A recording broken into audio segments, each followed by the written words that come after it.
Good morning, students.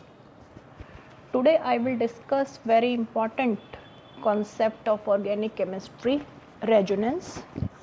I will discuss what actually the resonance is, what are the conditions for resonance, and what are the factors that determines the relative stability of the resonating structures. So first of all, what is resonance? If a molecule can be represented by two or more structure, each of which can explain the most but not all the properties of the molecule, then real structure of the molecule lies somewhere in between these structures. ठीक है कि जब हम एक molecule के दो या दो से ज़्यादा स्ट्रक्चर लिख सकते हैं तो उसमें क्या होता है कि एक्चुअल सारे कोई भी स्ट्रक्चर उसकी सारी प्रॉपर्टीज़ एक्सप्लेन नहीं कर पाता, तो जो हम वेरियस स्ट्रक्चर्स लिखते हैं उनको हम उसके बोलते हैं कंट्रीब्यूटिंग स्ट्रक्चर्स, रेजोनेटिंग स्ट्रक्चर्स या कैनोनिकल स्ट्रक्चर्स। और एक्चुअल स्ट्रक्चर क्या होता है, इन दोनों के बीच का कोई इंटरमीडिएट स्ट्रक्चर होता है जो कि उस मॉलिक्यूल की सारी प्रॉपर्टीज़ को एक्सप्लेन करता है। उस स्ट्रक्चर को हम कहते हैं उसका रेजोनेंस हाइब्रिड। तो सबसे इम्पॉर्टेंट केस जो हम रेजोनेंस का होता है बेंजीन, सबसे पहले उसकी बात करते हैं। अब बेंजीन में जो डबल बॉन्ड की पोजीशन है C6H6 है, alternating double and single bond होते हैं, तो हम इसको इस तरह से भी लिख सकते हैं। पहले स्ट्रक्चर में मैंने लिखा कि यहाँ डबल बॉन्ड है, नेक्स्ट में मैं डबल बॉन्ड्स की पोजीशन चेंज कर रही हूँ। ठीक है, तो ये जो दो स्ट्रक्चर हो गए, दीज आर रेजोनेटिंग स्ट्रक्चर्स, और यू कैन से इनको हम कैनोनिकल स्ट्रक्चर्स भी बोलते हैं। और जब भी आप किसी भी मॉलिक्यूल के कैनोनिकल स्ट्रक्चर्स ड्रॉ करते हो तो उनके बीच में आपने डबल हेडेड एरो दिखाना है। अब एक्चुअल स्ट्रक्चर क्या होता है? एक्चुअल स्ट्रक्चर इन दोनों के बीच का कोई स्ट्रक्चर होता है जिसको आपने ट्रिपल हेडेड इस साइन से दिखाना है। और बेंजीन का हम क्या कहते हैं कि जो डबल बॉन्ड है वो किसी भी पोजीशन पर हो सकता है, किसी भी कार्बन एटम के बीच में, ऐसे, या हम इसको ऐसे, ये जो 6 इलेक्ट्रॉन्स है ये 6 पाई इलेक्ट्रॉन्स है, these are delocalised at any of the carbon atom, तो हम उसको रिंग की फॉर्म में दिखा देते हैं। ठीक है, अब ना ये स्ट्रक्चर बेंजीन की सारी प्रॉपर्टी एक्सप्लेन करता, ना ये स्ट्रक्चर एक्सप्लेन करता, तो एक हमने रेजोनेंस हाइब्रिड ड्रॉ किया। ये रेजोनेंस हाइब्रिड उसका एक्चुअल स्ट्रक्चर है और उस मॉलिक्यूल की सारी प्रॉपर्टीज़ को एक्सप्लेन कर सकता है। जैसे कि अब बेंजीन में अगर हम कहें कि कार्बन कार्बन सिंगल बॉन्ड है और कार्बन कार्बन डबल बॉन्ड है, तो कार्बन कार्बन सिंगल बॉन्ड की बॉन्ड लेंथ हमारी 154 पिकोमीटर होती है और इसकी 134 पिकोमीटर होती है कार्बन कार्बन डबल बॉन्ड की। तो हमारे यानी जब हम बेंजीन का स्ट्रक्चर करें तो दोनों बॉन्ड्स होने चाहिए, दोनों बॉन्ड लेंथ एग्जिस्ट करनी चाहिए। बट एक्चुअली में क्या होता है कि all the six carbon carbon bonds they are of equal bond length, और वो इक्वल बॉन्ड लेंथ इन दोनों के बीच की होती है, ना वो एक्चुअल में सिंगल बॉन्ड की है और ना वो डबल बॉन्ड की है। तो all the carbon carbon bond lengths are equal. तो ये रेजोनेंस हाइब्रिड अब इसकी इस पॉइंट को, इस प्रॉपर्टी को एक्सप्लेन कर पा रहा है। तो जिसमें हम अब क्या कहते हैं कि बेंजीन में 6 कार्बन एटम्स की एक हेक्सागोनल रिंग और उसके अंदर आपके सर्कल आपने बना देना है। दैट सर्कल जो है that denotes the 6 completely delocalised pi electron. ठीक है, तो ये सिंपलेस्ट केस था हमारा बेंजीन का, और हम बना सकते हैं। सपोज करो हमारा कार्बन डाइऑक्साइड है, OC डबल बॉन्ड O होता है हमारा इसका स्ट्रक्चर।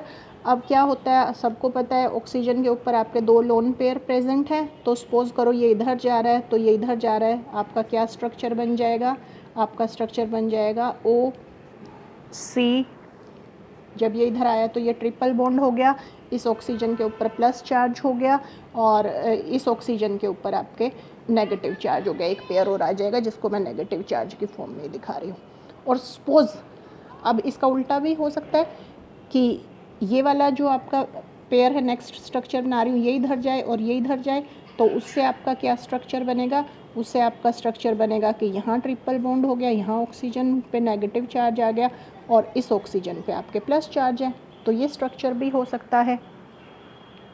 तो कार्बन डाइऑक्साइड एक्चुअल में रेजोनेंस हाइब्रिड है आपका 3 स्ट्रक्चर्स का,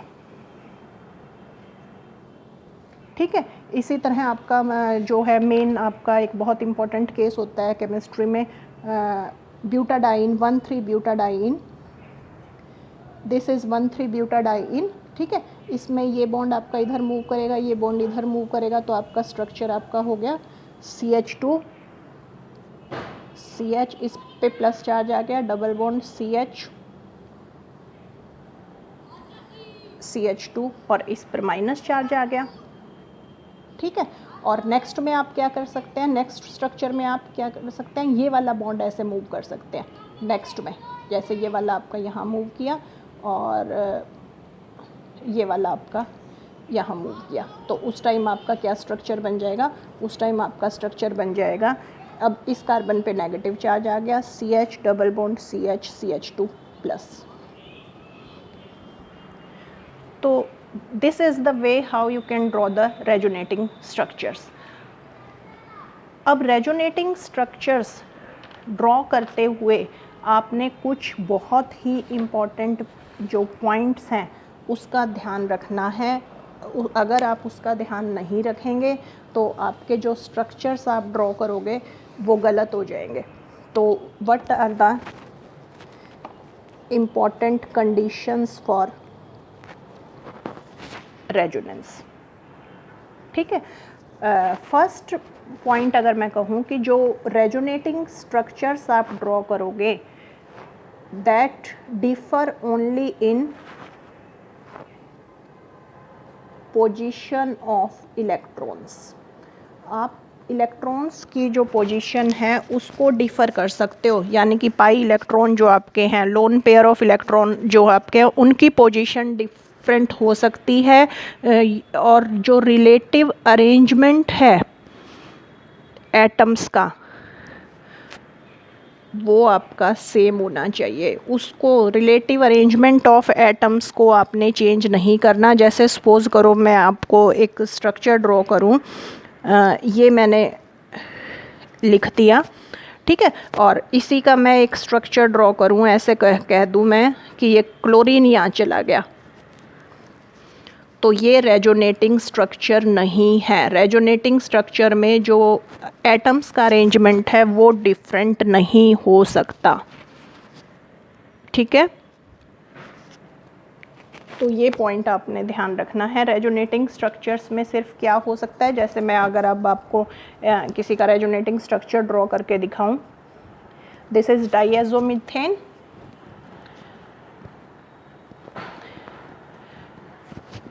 ठीक है, यहाँ नेगेटिव चार्ज है, ये आपका अगर इधर मूव कर जाए और ये इधर मूव कर जाए तो आपका इसका रेजोनेटिंग स्ट्रक्चर बन जाएगा दूसरा CH2 डबल बॉन्ड आ गया यहाँ पे, यहाँ भी डबल बॉन्ड आ गया और इस नाइट्रोजन के ऊपर नेगेटिव चार्ज आ गया, यहाँ प्लस था। तो ये रेजोनेटिंग स्ट्रक्चर हैं जिसमें आपने सिर्फ पोजीशन ऑफ इलेक्ट्रॉन चेंज की है। एटम की पोजीशन चेंज करना रेजोनेटिंग स्ट्रक्चर नहीं होता, रेजोनेंस की कंडीशन नहीं है। सेकंड जो है, जितने भी आपके एटम्स इन्वॉल्व करते हैं रेजोनेंस में, दे लाई इन सेम प्लेन,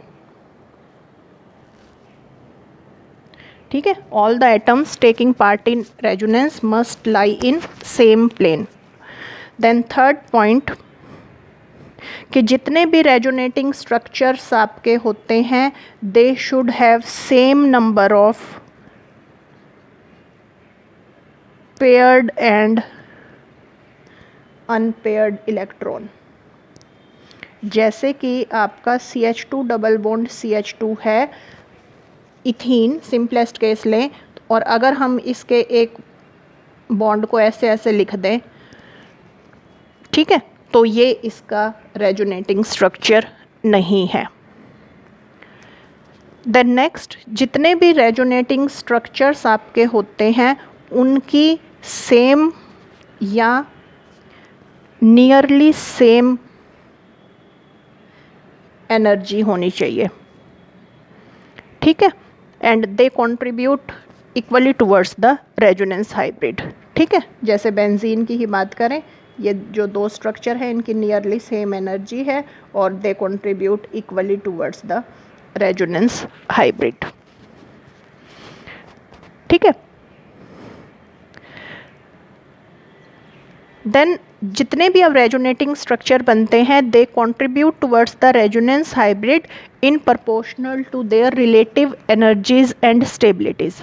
अब आपके जो रेजोनेटिंग स्ट्रक्चर बन रहे हैं, अगर आपका ऐसा केस आ जाता है जहाँ पर कि जो रेजोनेटिंग स्ट्रक्चर आपका बन रहा है उनकी एनर्जीज डिफरेंट है, उनकी स्टेबिलिटीज़ डिफरेंट हैं, तो जिसकी आपकी स्टेबिलिटी ज़्यादा होगी that will contribute more towards the resonance hybrid. वो भी स्टेबिलिटी पे आ रहे हैं, हम वहाँ पर एग्जाम्पल लेके डिस्कस करेंगे। ठीक है, और एक लास्ट पॉइंट, जितने आप किसी भी मॉलिक्यूल के लिए जितने ज़्यादा रेजोनेटिंग स्ट्रक्चर लिखेंगे, जितने ज़्यादा उसके रेजोनेटिंग स्ट्रक्चर्स पॉसिबल होंगे, उसकी उतनी ही ज़्यादा रेजोनेंस एनर्जी होगी और वो आपका उतना ही ज़्यादा स्टेबल होगा।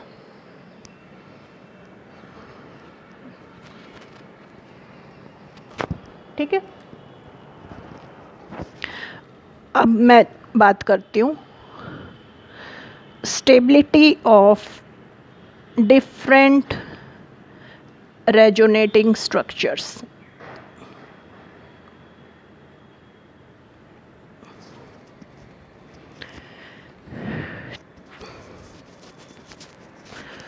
फर्स्ट पॉइंट,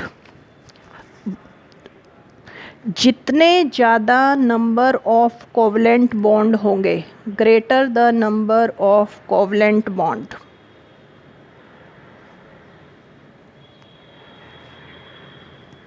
किसी भी स्ट्रक्चर में होंगे, उतनी ही उसकी स्टेबिलिटी ज़्यादा होगी, यानी उतना ही वो रेजोनेंस हाइब्रिड की तरफ ज़्यादा कंट्रीब्यूट करेगा। जैसे सिंपलेस्ट ब्यूटाडाइइन का ही मैं अगर केस लूँ, तो दिस इज़ ब्यूटाडाइइन। तो ब्यूटाडाइइन के अभी हमने दो रेजोनेटिंग स्ट्रक्चर बनाए थे, एक में यहाँ प्लस चार्ज आ गया था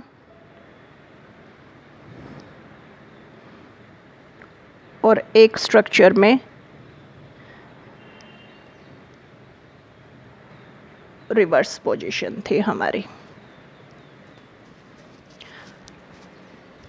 तो इसके अंदर आपके कोवलेंट बॉन्ड ज़्यादा हैं, 2 3 4 5, और यहाँ भी 4 है, यहाँ भी 4 है, तो this structure will be more stable, तो it will contribute more towards the resonance hybrid. ठीक है, तो इस तरह से आप फर्स्ट पॉइंट, आपका सिंपलेस्ट पॉइंट, जिस तरह से आप स्टेबिलिटी को बता सकते हैं।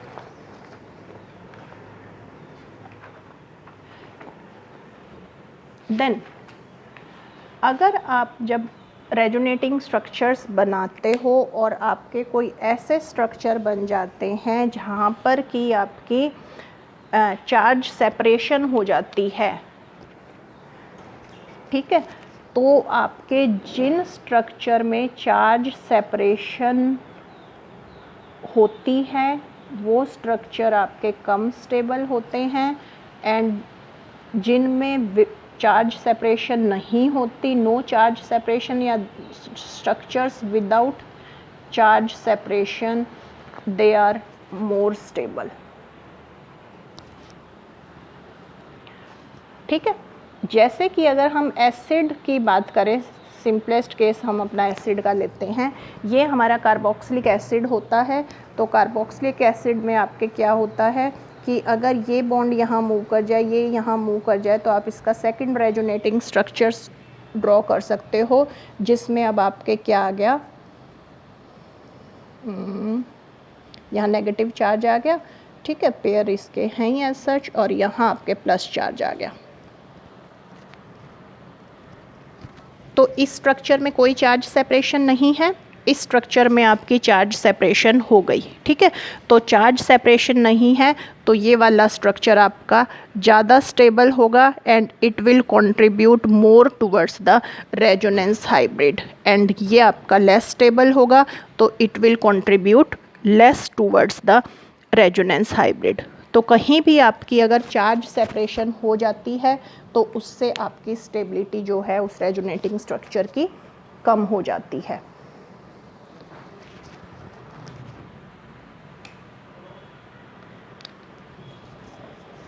देन थर्ड पॉइंट कि अगर आपका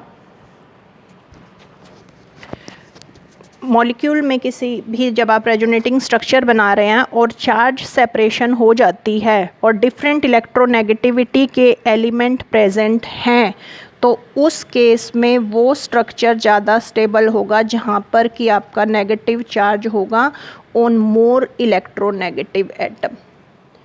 नेगेटिव चार्ज आपका ज़्यादा इलेक्ट्रोनेगेटिव एटम पे होना चाहिए और पॉजिटिव चार्ज आपका लेस इलेक्ट्रोनेगेटिव एटम पे होना चाहिए, ठीक है। जैसे कि हमारा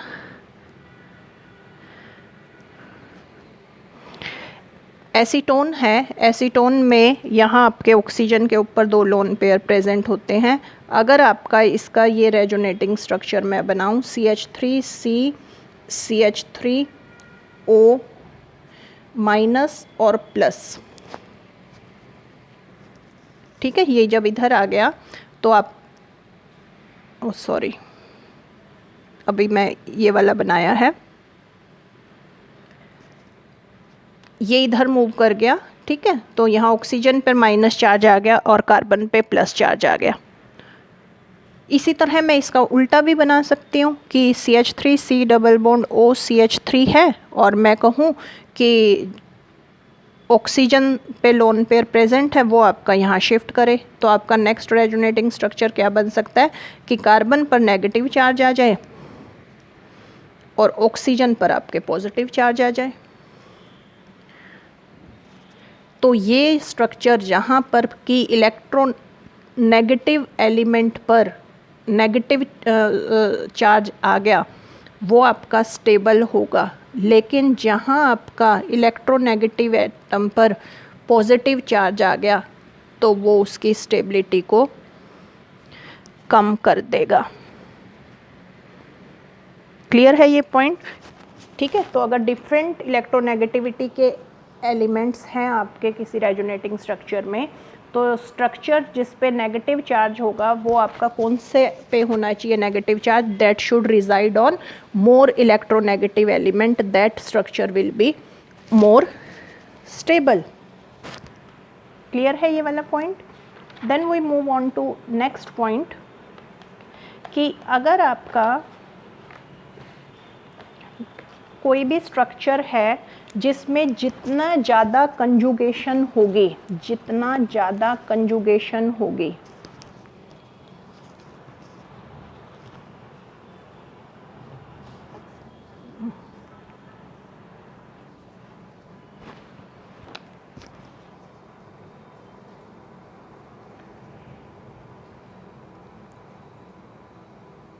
जितना ज़्यादा कंजुगेशन होगा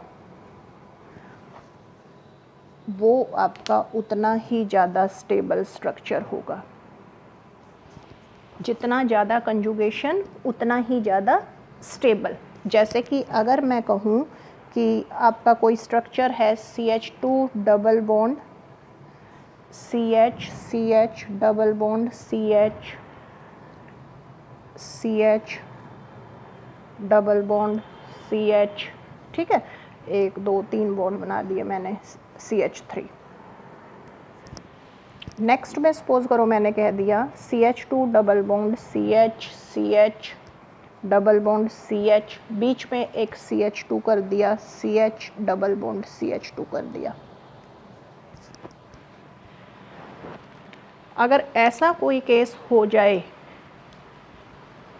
ठीक है, तो यहाँ कंजुगेशन ज़्यादा है ना, देखो ये यहाँ यहाँ यहाँ, यहाँ पर क्या हुआ, ये यहाँ, लेकिन यहाँ बीच में आइसोलेशन आ गई।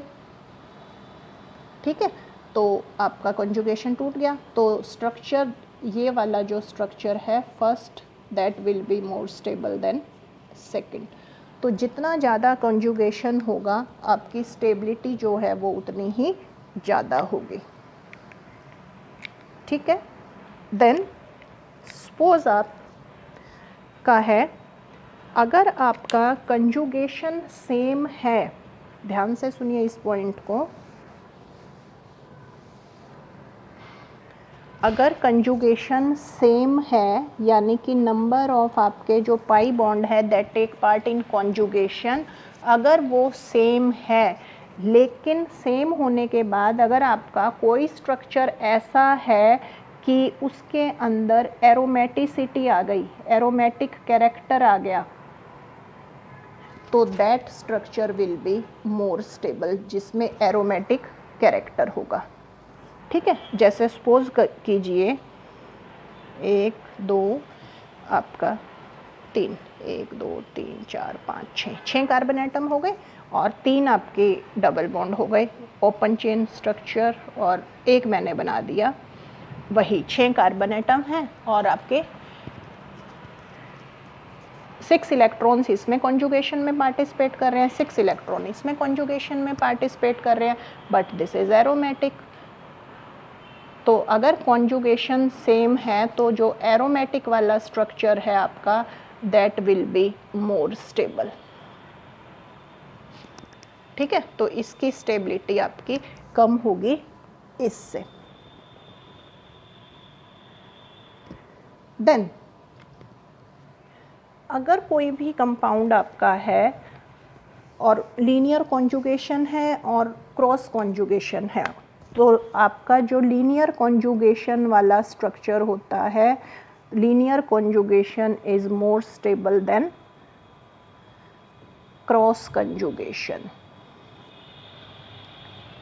ठीक है, जैसे इसके लिए अगर मैं एग्जांपल लूँ, CH2CH, यहाँ डबल बॉन्ड है, CH डबल बॉन्ड CH,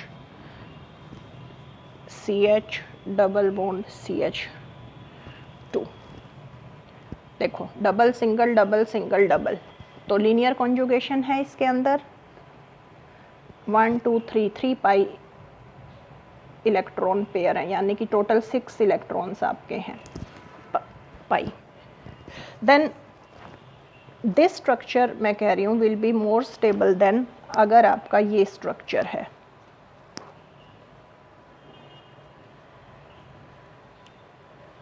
इस स्ट्रक्चर के अंदर भी आपके 3 इलेक्ट्रॉन पेयर हैं, बट क्या होगा, ये इधर शिफ्ट हुआ, या तो ये अब इधर शिफ्ट होगा या ये इधर शिफ्ट हुआ और ये इधर शिफ्ट होगा, तो या तो ये कॉन्जुगेशन होगा या ये कॉन्जुगेशन होगा, तो अब क्रॉस कॉन्जुगेशन हो गया ना, तो उस वजह से एक्सटेंट कम हो गया। तो जो लीनियर कॉन्जुगेशन वाला जो स्ट्रक्चर है that will be more stable then having cross conjugation. ठीक है, देन जब आप रेजोनेटिंग स्ट्रक्चर्स आप ड्रॉ कर रहे हो, तो आपका अगर रेजोनेटिंग स्ट्रक्चर्स में सिमिलर चार्जेस आपके एडजेसेंट कार्बन एटम पर आ जाएं, जैसे सपोज करो ये आपका है, ठीक है, और इसका मैं रेजोनेटिंग स्ट्रक्चर अगर ड्रॉ करूं,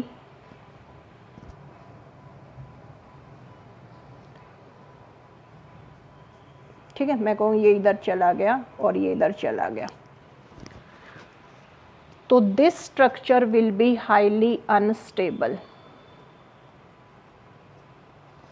ठीक है, इसका कोई कंट्रीब्यूशन नहीं होगा टूवर्ड्स रेजोनेंस हाइब्रिड। क्यों? क्योंकि सिमिलर चार्जेस आपके जो है वो एडजेसेंट कार्बन एटम पर आ गए हैं, जिससे इस एटम की एनर्जी बहुत हाई हो जाएगी और इसकी स्टेबिलिटी जो है वो बहुत ही कम हो जाएगी। तो ये स्ट्रक्चर आपके जिसमें सिमिलर चार्जेस आपके एडजेसेंट एटम्स पर आ जाए, तो वो स्ट्रक्चर आपके स्टेबल नहीं होते। देन लास्ट पॉइंट, बहुत ही इंपॉर्टेंट पॉइंट है ये आपका, कि अब आपने देखा, एक तो मैंने इलेक्ट्रोनेगेटिविटी रूल बताया आपको कि अगर आपके डिफरेंट इलेक्ट्रोनेगेटिविटी के एटम्स प्रेजेंट हैं तो वो आपके कहाँ होने चाहिए, मोर इलेक्ट्रोनेगेटिव जो एटम है उस पर नेगेटिव चार्ज होना चाहिए, ठीक है।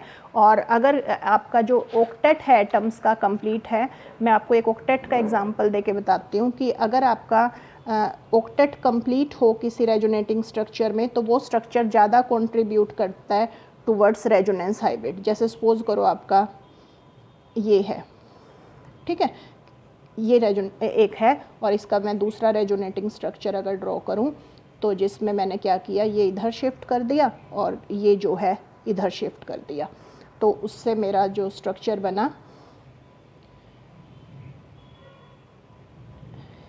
ये बन गया, ठीक है। अब इन दोनों स्ट्रक्चर की अगर मैं कंपेयर करूं तो दिस स्ट्रक्चर में अगर देखा जाए तो एक आपका पाई बॉन्ड है और इसमें 2 पाई बॉन्ड है, तो ये ज़्यादा स्टेबल। और इसी तरह दूसरा पॉइंट क्या है कि यहाँ पर आपके 6 इलेक्ट्रॉन है कार्बन एटम पे और यहाँ पर आपका 8 इलेक्ट्रॉन है, तो इसका ऑक्टेट कंप्लीट है, तो ये वाला स्ट्रक्चर आपका ज़्यादा स्टेबल होगा। तो 2 पॉइंट्स हो गए इसमें कि एक तो पाई बॉन्ड आपके ज़्यादा हो गए और एक आपका ऑक्टेट कंप्लीट है।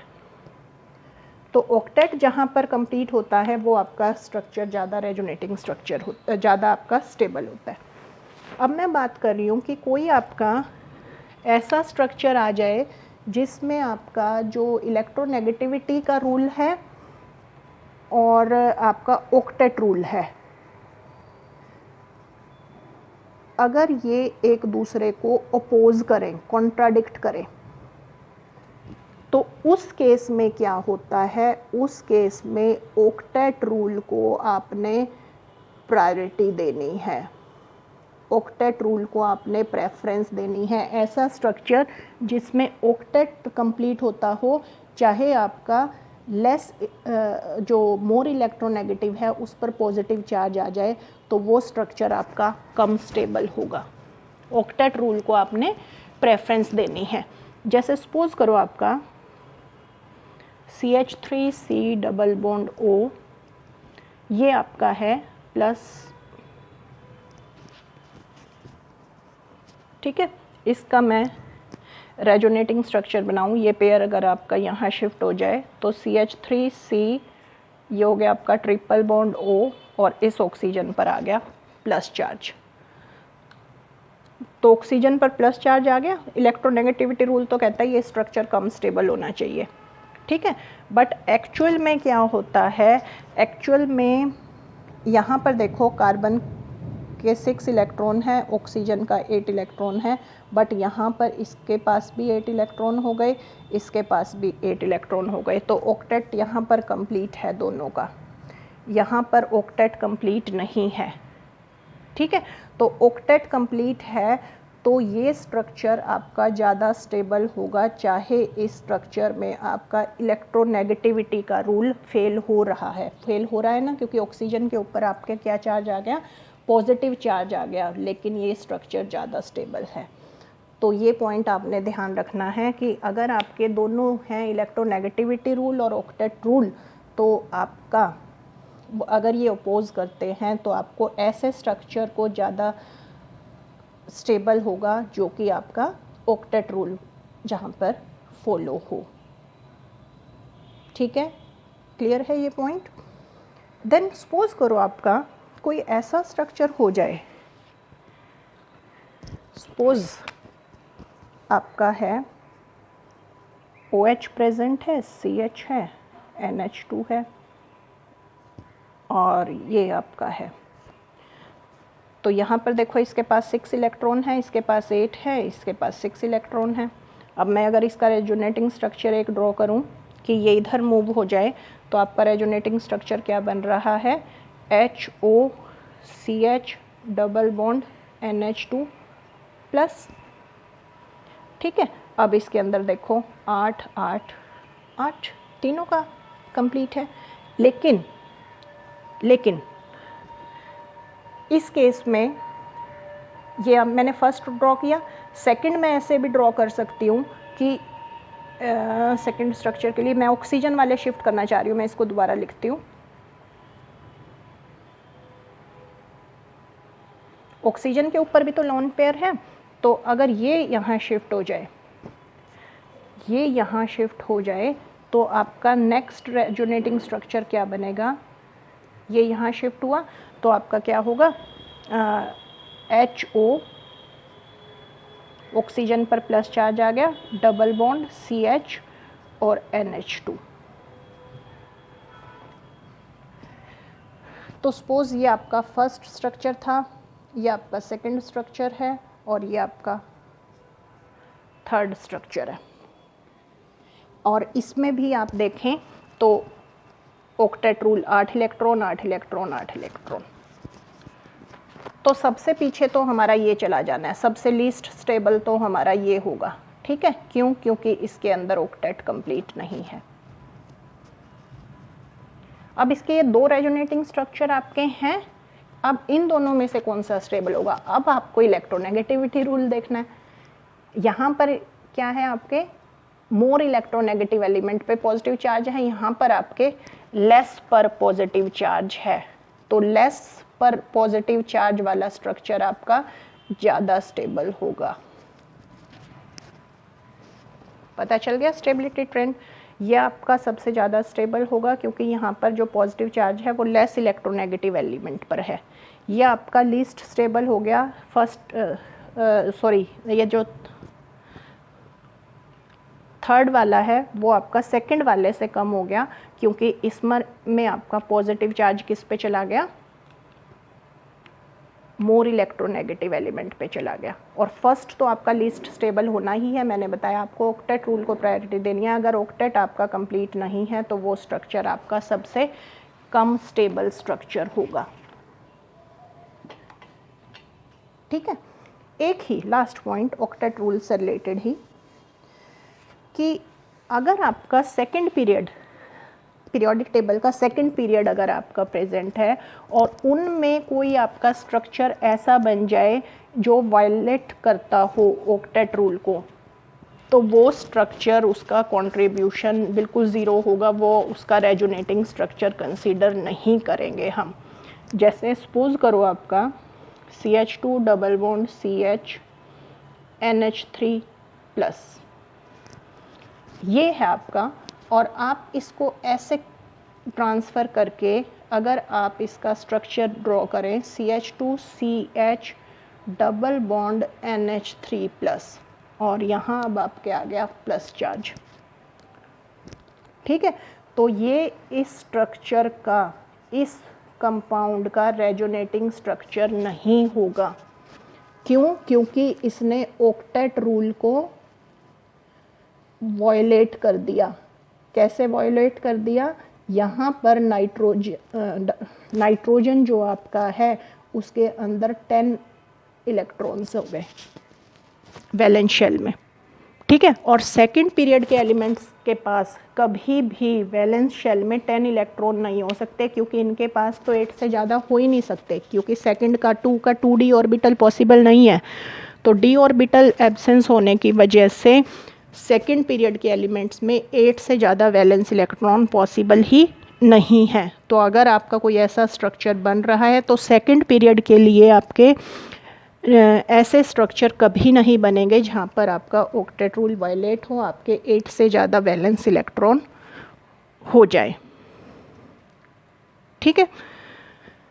तो बहुत ही आपका इम्पॉर्टेंट टॉपिक था ये ऑर्गेनिक केमिस्ट्री का, रेजोनेंस, जिसमें हमने एक्सप्लेन किया क्या रेजोनेंस होता है और कैसे आप रेजोनेटिंग स्ट्रक्चर्स बना सकते हो और कैसे आप डिफरेंट रेजोनेटिंग स्ट्रक्चर्स की स्टेबिलिटी को एक्सप्लेन कर सकते हो कि कौन सा स्ट्रक्चर आपका ज़्यादा स्टेबल होगा और कौन सा आपका अनस्टेबल होगा।